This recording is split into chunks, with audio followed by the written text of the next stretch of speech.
Welcome to Only Murders in My Mind.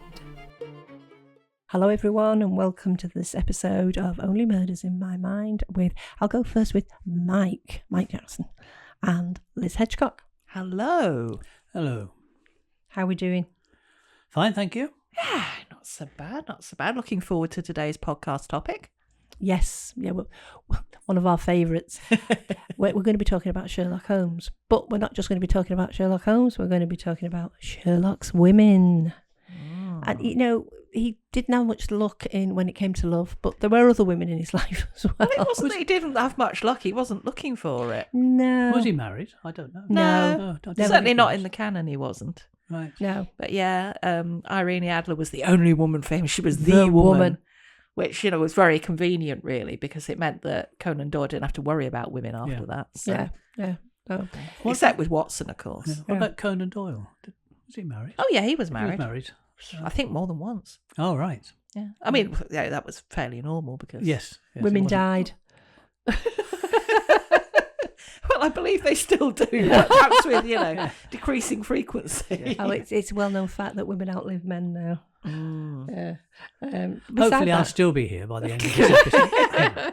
Oh, don't worry. I mean, you know, Carol is a trained health professional after She is all. indeed, yes. Yes. Yeah. Knows all about poisons and things. Yeah. And they're both professionals, so if I did drop down, you know, Carol would try to resuscitate me and Liz would just carry on talking. She'd make notes. Yes, I'm not sure what you're casting me as professional in, Mike. Professional podcaster. Yes. Yeah. Well, let's start off with the woman. The woman. Irene Adler. No, is Irene Adler the woman? I would have put Mrs Hudson as the woman. Well, I mean, so would I for obvious reasons. But no, in the That's how he canon, referred to her. in the canon, she is the woman. Who, Irene Adler? Yeah. right. And am I right in thinking the first time she appeared was A Scandal in Bohemia? Yep, the first and only. Right. And that's the okay. thing, she got the better of Sherlock. Yes, and that's what he admired about her. Yes. Opera singer and former lover of the King of Bohemia. That's a combination. Yes, isn't it? I bet she'd have like a TikTok channel nowadays. She would do, yes. Yeah. Oh, she'd be on Love Island. She- No. Maybe made in Chelsea. Made in Marylebone. Yeah. I think one of the things that he does, because of course he was writing during the Victorian era when women had limited legal and social rights. And I think what he often did with his women, he sort of gave them, they weren't just there for decoration. No. You know, certainly Irene Adler was a prominent character. She was a woman with a career. Yeah, an international career. Mm. Yeah. But what about the other women? Oh, we're not talking about Mrs Hudson yet. No. Well, we can do. No, we'll leave but- Mrs Hudson to last because I think so. Well, of course, there's Watson's wife, Mary. Mary, Yes, Mary Morstan, isn't it? Morstan. Yes. a governess seeking help to find her missing father. Sign of 4, I think she's first I mentioned. believe so, yes. Yeah.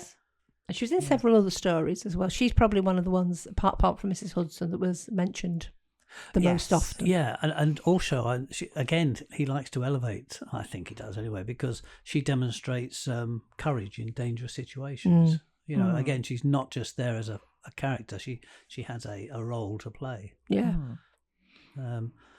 But I read balances feminine virtue with personal agency. There you go. She initially appears a typical damsel in distress, but she reveals strength and intelligence throughout the investigation. And then she marries Watson. And then she marries Watson. Had to fail sometime, I guess. Sorry, Watson. Everything I've ever seen where this plot unfolds, Holmes is never happy about Well, it. it changes The I suppose dynamics. It's the Well, dynamics. Watson's his wife, really, isn't Yeah. it? Yeah, Isn't he? yeah, So, you know. exactly, yeah. But it was bound to, isn't it? It was going to change that dynamic. And Conan Doyle must have been fully aware of that when he wrote this character in, that he obviously wanted to spice up or wanted to put some sort of tension between... But then again, I mean, she's quite happy to let Watson off the leash. Oh, yes. You know, Yeah. go round to see his mate. And then, of course, she dies later on. So So things go back to where they were. pretty much, yeah. Because she's a woman. She died. I mean, I suppose the thing is with the whole, you know, Irene Adler thing, is that frees up Holmes. So, you know, he's not going to get romantically entangled with Anybody. you know, and you have Watson there, who's his faithful sidekick. So it sort of assures the partnership, I suppose. Yeah. In a way that's acceptable. Yes. Because, I mean, in modern, modern sort of Sherlock and Watson stuff, I mean, there's that whole thing of, you know, bromance. Yeah. And, you know, even John Locke.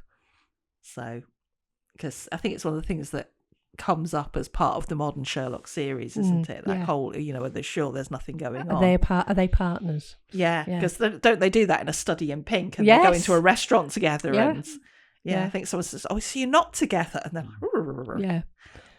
yeah, and everybody can see what they perceive as them being a couple, except them. They seem to be oblivious of it, because I know Watson will go, "No, we're not a couple." And, you know, look at people with shock on his face. Another woman, Violet Hunter. Oh yes, The Adventure of the Copper Beeches. She's a governess. He quite often has governesses, but they'd be at the level where they were. Well, they're handy, aren't they? Because they're generally gentlewomen. Yes. But usually, you know, gentlewomen who are down on their luck and need a work. job. Yeah. So, but then they're going to be in a nice house, presumably. Yeah, but they need help. Yeah, a nice big house. And then, because they don't have money or whatever, or, you know, presumably they hope that, you know, Holmes will be able to sort it out for them for not too much money. And they don't want to go to the police about it because, you know, nasty publicity. I think that this is one I've not heard of. The Adventures of the Solitary Cyclist. No.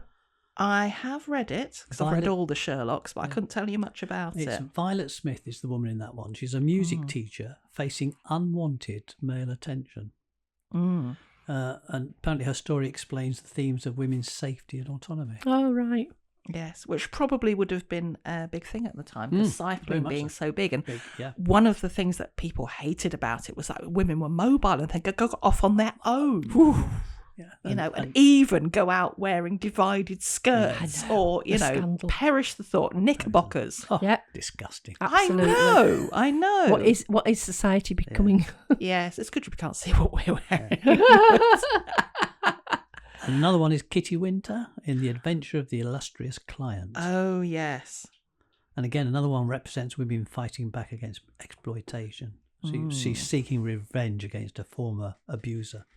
So he did seem to explore some of these themes that would have not been regularly talked about it in society, in his society at that time. Was it coming over as like a knight on a white horse riding in to save these women, do you think?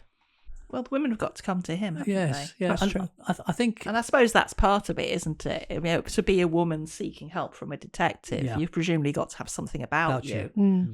Yeah. But I mean, one of the cases I thought was interesting, because I actually found an article. It's on the MX Publishing website, and MX have published some of my stuff because they're Sherlock specialists. And the title of the article is 10 Fascinating Women in the Sherlock Holmes Canon Who Aren't Irene Adler. But one of the ones that doesn't feature, who I remember quite well, is Mary Sutherland. And she's from one of the first stories, A Case of Identity. And she comes to Holmes because she's been being courted by a man called Hosmer Angel. And, you know, she was supposed to be marrying him. And, you know, all goes to plan. You know, he gets into the carriage, you know, because they're going to be married at the church. You know, he goes off, she gets into the next one. And then, you know, the carriage draws up at the church. He's not there. He's vanished. Oh, between getting in the carriage and the church, he's vanished. Yeah, he's gone. Yeah. So she wants Holmes to find out what's going on, obviously. Oh. And anyway, it all turns out, I won't spoil it for you, but it turns out to be a huge deception. Basically because Mary Sutherland herself has a reasonable sum of money that's been settled on her. But that's only so long as she stays at home and is single. Right. Yeah. And somebody gets the use of that money. So obviously they don't want her to leave home. They don't want her to get married. So they've come up with this as a way to basically break her heart and keep her waiting. Oh, I know, it's shocking. So cruel. It is horrible. And then Watson said at the end, you know, are you going to tell her? Because Holmes obviously sees off the threat, not with formal punishment, but with threats. And what Holmes basically says is, if I tell her, she won't believe me. You may remember the old Persian saying, there's danger for him who taketh the tiger cub, and danger also for whoso snatches a delusion from a woman. Oh. So, yeah, basically, it's like, just let her get It's on a with no-win it. situation, isn't it, really? Yeah, but it's also, I mean, she's been left not knowing the truth. No. And Holmes seems to be fine with that. And this whole idea of, I'm not telling her because, I don't because she want won't to. believe. Yeah, basically, I'm not going down that path. And yet you think, well, she hired you. Yeah.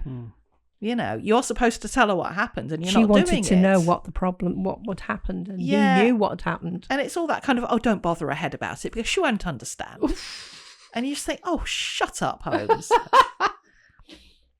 And it's that kind of attitude that really annoys me with some of the stories. Yeah, well, that's how he did come over like that very often, didn't he? But then, to a certain extent, you'd expect that almost because he is a man of his time. Yeah. So that was the norm in his society with which he lived. But also he is not doing his duty to his client, and you would That's think right. that he would do. Yeah. I think he's portrayed as being neurodiverse as well. It comes across that he doesn't really like people. He thinks most people are idiots. So, this empathy part of him is missing, I think. I've got two here that come under the title of Masterminds and Manipulators, but I don't know the story either of these. Oh, go on. The Adventure of the Blue Carbuncle. I've heard of it, yes. Countess of Morcar, who is a victim of theft, who then becomes part of a larger criminal scheme. Ooh, and I can tell you nothing about it because I can't remember it. I don't know. I've heard of it. The Adventure of the Red Circle. I've heard of that as well. That's Mrs Warren, a landlady caught up in an international conspiracy. A landlady, poor woman. As one often is. Yes. Yeah. So I think when we first thought of this during one of our production meetings, we weren't quite sure because initially you just think, women, Sherlock Holmes, Doesn't go together. Irene Adler and Mrs Hudson. But actually, when you look into it, there's more depth to this than we probably thought there was. In terms of, it's not always the same kind of. It's not always the woman is not always the victim. For example, No. He has a mixture of different people showing different strengths. Yeah. I mean, when we get to Mrs Hudson, Liz has created a whole different story around Mrs Hudson, haven't you, with your books? Well, she's a different person. She is. Basically. She is. It's a different look at her entirely. So what's your Mrs Hudson like? Okay, well, she's young.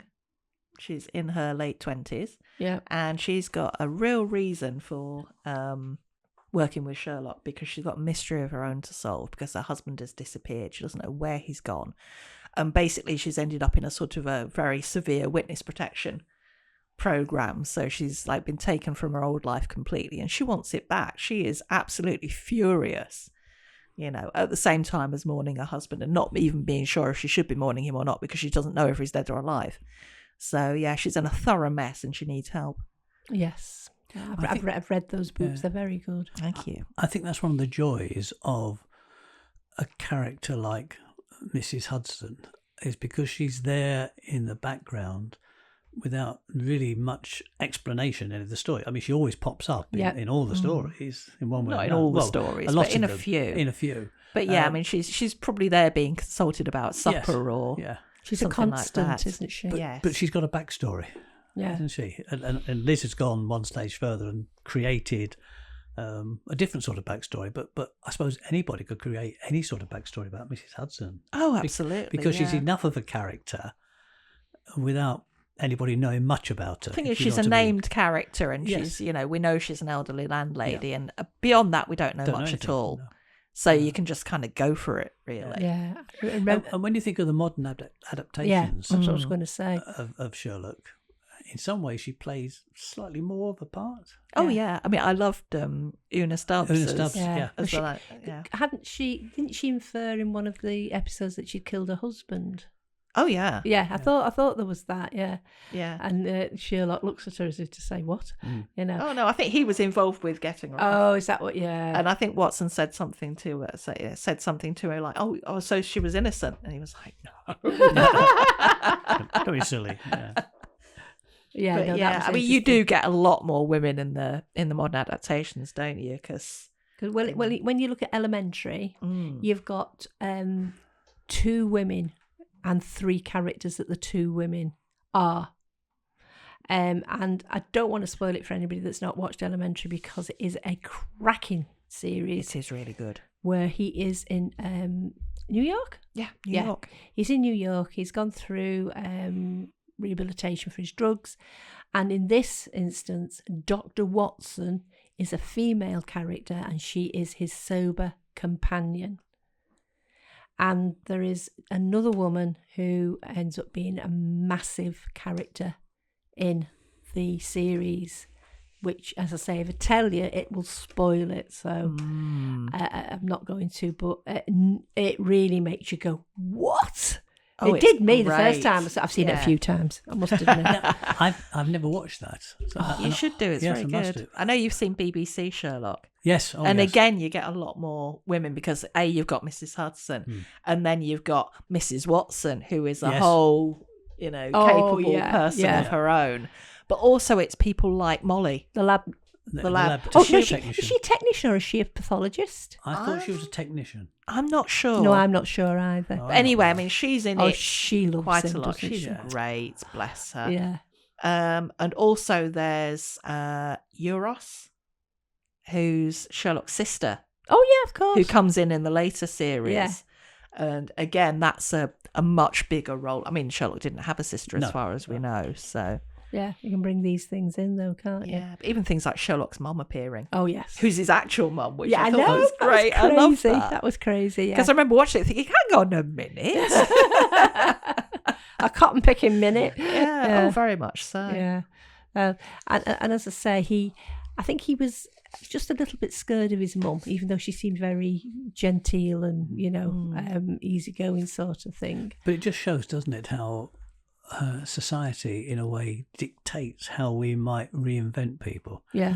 So if, as they were, the BBC were doing this new production of Sherlock in the modern age, they couldn't have done it by treating women as almost subservient, which was almost expected with Conan Doyle's interpretation. They in the BBC one, they had to be strong women. Yeah. Yeah. I mean, I suppose the other thing is, the Sherlock Holmes stories, lots of them were written 1890s onwards. And I mean, there were all sorts of questions about the role of women. But sometimes I think when we read Sherlock and we think of Sherlock, we think of it as being almost mid-Victorian. Yeah. And all like handsome cabs and top hats and all of that. I mean, there's the Sherlock stories where like the underground comes in, Yeah. Yep.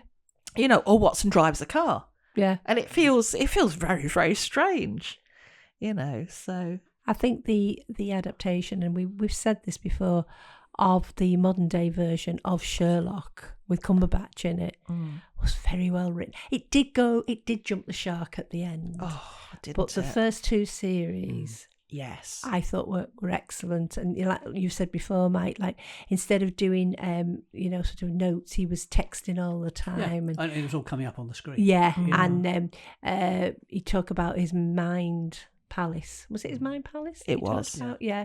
And the fact it was interesting because, like, he said to John Watson, you were in the which war had he been in? Afghan. I think it was Afghanistan, same as the Yes, book, but obviously exactly, a different war. Yeah.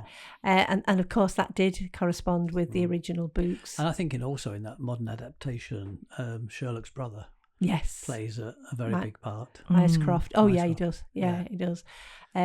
So I was really, I think a lot of the fans of that particular programme were disappointed. Was it the last 2 or 3 episodes who were like, what? Yeah.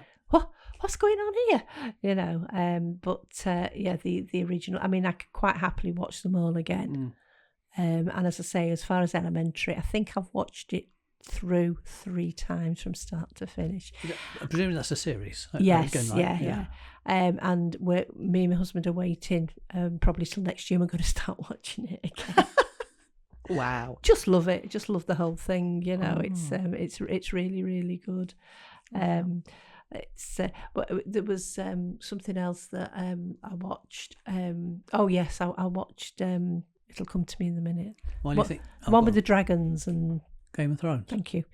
First time I watched it with John, and I was terrified half the time. I kept hiding. Of course, when I watched it again on my own, it was like, I know what's going to happen. I'm not going to go and jump. I found, sorry, going off on a tangent here, which is unlike us. No, we won't do that. I found Game of Thrones, the bits I watched, I didn't watch it all, I watched 2 or 3 episodes, extremely boring. Did you?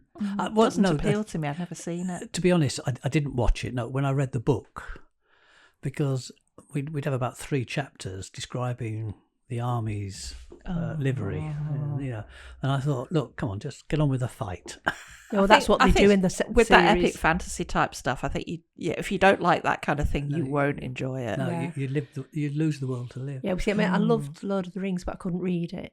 I read it as most students do as a student. I've read it. I've read it more than once. I've tried reading it a second time, but now I get too. I think you just kind of think there's all sorts of other things I could be doing. Yeah. Not reading about Aragorn, son of Arathorn, son of I just got confused. But I love the films. I love the Lord of the Rings films, and I love the series of what did we just say it was called? Game of Thrones. Yeah. And all the spin-offs that we've had since. I've absolutely loved. But no, the book had too many, because I've got dyslexia, there were too many names in it that were similar, and my little brain just couldn't keep up with them. It wouldn't compute. I just got confused. So visually is better. Going back to Sherlock. Yes. Oh yeah, we were, weren't we? We were. Yeah, I've just pulled up something because I'd completely forgotten that I'd written a chapter in a book, which is called Villains, Victims and Violets, and it's all about Sherlock's women. Oh, so, you're going to read it? Any we've not. Oh, well, my chapter was about, I got assigned the disappearance of Lady Frances Carfax. Oh, there you go. A story which I am sure you are both very familiar with. I knew I'd read it, but I couldn't remember a thing about it, so I had to reread it for the purposes of writing the chapter. So you just wrote about the one? Yeah, lady. yeah. We each got assigned one character to write about, you see. So, and I got, I won't say the short straw because it ended up being quite an interesting exercise, but. So would you, just going off. Yeah. In the same way that you've very successfully taken Mrs Hudson and created some books about Mrs Hudson as a character. Oh, thank you very much. Would you think of doing the same? Are there any other strong women in Sherlock Holmes stories where you feel as though you could do the same? Oh, I'm sure it could be done.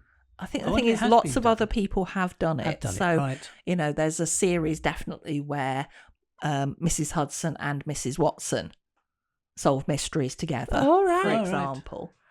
Trying to think what else there is. And in terms, I think we've talked about this before, but in terms of copyright, Liz, am I right in thinking there are no copyright issues?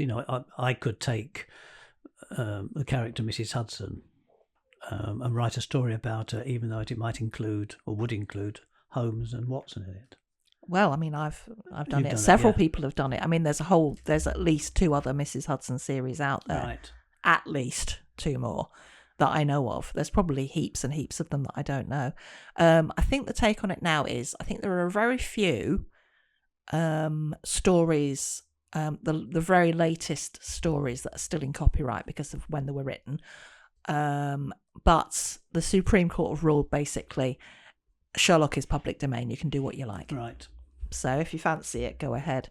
I mean, I think in my case, I kind of think, well, I've done that. So yeah. Because one of the things that surprised me was that for our... But there's a whole world of Sherlock parodies and Sherlock tributes out there. Oh, yeah. So I told you about MX Publishing earlier. Yes. Yeah. And they publish exclusively Sherlock reimaginings, more or less. I know when I was exploring some different shorts for our YouTube channel, Only Murders in My Mind, I came across some people who are taking some out of copyright stories and literally just posting them on YouTube as a story. So they're reading it or somebody else reading it.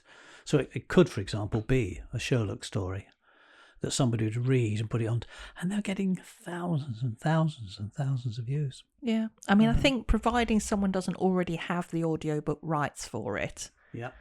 Because, I mean, if someone's claimed the rights for a story on, for example, ACX or Audible, then I imagine if someone else starts, doing Doing the that same. and it's it's in copyright or whatever, that could be problematic. Yeah. Or if there's an estate involved who might say, well, hang on a minute, you can't just do that.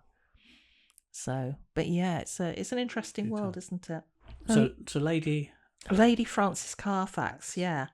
And I had to read some of this myself, but I started it by saying who belongs to, quotes, one of the most dangerous classes in the world, unquote. And it's Lady Frances Carfax, gentlewoman at large. And that is how Holmes describes her. And there's a quote later on where he says, one of the most dangerous classes in the world is the drifting and friendless woman. Yeah. She is the most harmless and often the most useful of mortals, but she is the inevitable inciter of crime in others. She is helpless, she is migratory, she has sufficient means to take her from country to country and from hotel to hotel. She is lost as often as not in a maze of obscure pensions and boarding houses. She is a stray chicken in a world of foxes. When she is gobbled up, she is hardly missed. I much fear that some evil has come to the Lady Frances Carfax. Ooh. How Yeah. does she does die, doesn't she? No. Oh, is she not? What's the story I'm thinking of where he tries to save some woman who ends up killing herself? Don't know. It'll come to me. It'll come to me. But, Go on. Sorry, Liz. Go on. No, it's okay. But I thought that was an interesting passage. It's like he's blaming her practically for having been made away with. So yeah, it's an interesting one because if you think of the way that a man would be described in that manner, he'd probably be a playboy, a traveller, a flaneur, all those things, not a chicken in a world of foxes. Friendless, drifting. Yeah. It'd be a maybe lad. possibly useful. One of the lads. Yeah, definitely. And the thing with it is, they do find her. Yes. But I know it is the disappearance, and I wasn't sure if it was the one I saw recently. But the really odd thing is that we never hear from her. Oh, right. No, she never comes to consciousness in the story. Oh, right. I know, it's really strange. Why did she disappear? Do we know?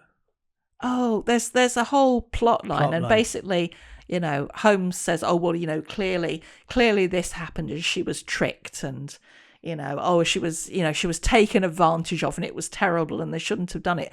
But she never comes round to confirm that. She never says, yes, I was tricked.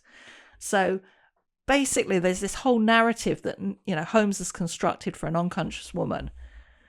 And we don't even know if it's true or not. But it's like, oh, yes, I solved the mystery, chalk that one up, go on to the next Big one. tick, yeah. Yeah, but it's like we never get confirmation from the victim, who is voiceless at the end. Oh, right. And not even conscious, it's like, oh, I'll have to wait for her to come round. But yeah, I mean, this is clearly what happens. Yeah. So, And if we'll she ever go comes now, round, shall we? She'll confirm that. Yeah. Medals for tea, everyone. So, but yeah, that whole thing, the agency being taken away from the woman. Yeah. And we never find out. I mean, maybe something completely different happened. Yeah. Maybe she was in on something and we don't know what it was. Maybe it was some kind of incredibly clever plot and we'll never find out what it was. Damn. I know. And this was it was the 1910s, I think it was. So it wasn't a particularly early one. Mm. But yeah, it just feels like a very strange story because there's the woman is basically a vacuum at the centre and you can put any meaning onto her that you want because she's not even conscious to be able to say yes or no. Well, very strange and quite creepy in some ways. Yeah, you could almost write a story about her. You could. write What her story, actually happened? Yeah. Yeah. Oh, don't tempt me. I've got enough on my plate already. I'll tell you what, you write it, Mike. Okay. We watched do it. No Country for Old Men Oh, yeah. a couple of weeks ago, and I was very disappointed with the end. I said, "Is that it?"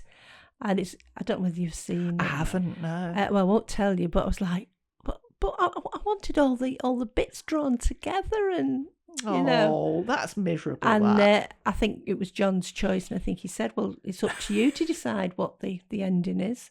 Country for Old Men. Oh, what a cop out! It's not a traditional ending, No. basically, because spoilers, the bad guy does essentially get away with it at the end, and We think. Mm. yeah, so Yeah, weird ending. It was I enjoyed the film though, and it's not one I would have picked to watch. So yeah.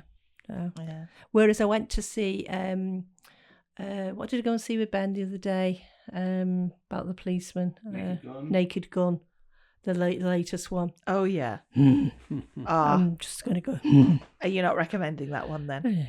Okay, fair enough. But yeah, I read a book recently called Don't Point That Thing at Me.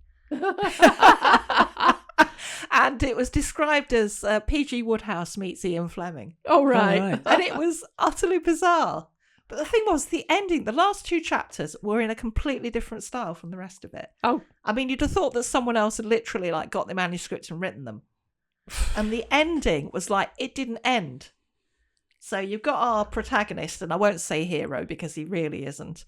And he's holed up and he's got some supplies, but like that basically it's, you know, this is going to run out at some point, or I'm going to have to come out, or they're going to have to come down and get me, and I'm probably going to die. And that was the ending. It's like, oh, But right, thanks, you know. in some ways, that takes me back to a previous episodes of ours that we've done about ghostwriters. Because you do sometimes wonder, don't you? Who wrote this?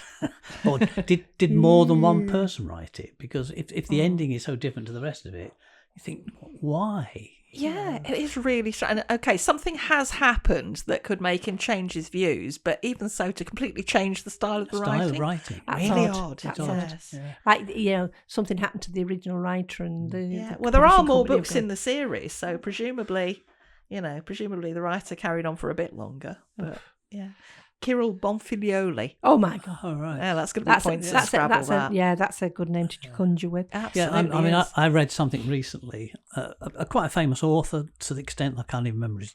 I want to say It's Michael. because it's a household name. Yeah, You see, we all know. It might have been Michael Connolly, but Oh, it yeah. might not. But and I've always enjoyed his books, but this one seems so disjointed. I thought to myself, he didn't write this. Whereas my wife read it and said, no, it's fine. It's just like his other stories. And I thought, That's very the odd. voice just didn't seem right. You know, sometimes Oh, when yeah. it just doesn't click with you. You Yeah. think, and because you know so much about, because we've talked about ghostwriters, Yeah. you immediately think, I wonder if it was somebody else that wrote this one for him. It might be worth looking at the reviews on Goodreads and seeing Yes, if other yep. people think. I've Cause, done the That's same thing. interesting. yeah, because I looked up for Don't Point That, and loads of people saying, what's Same with the thing. last 2 chapters? I thought, good, it wasn't just me. Yeah, you just start wondering, don't you? Question yourself.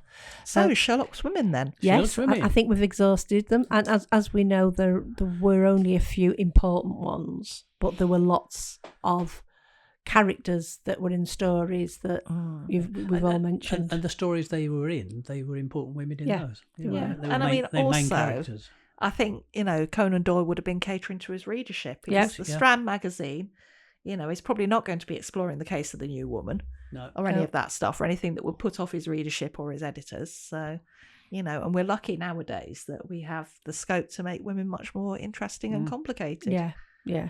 And give them main character energy. Yeah.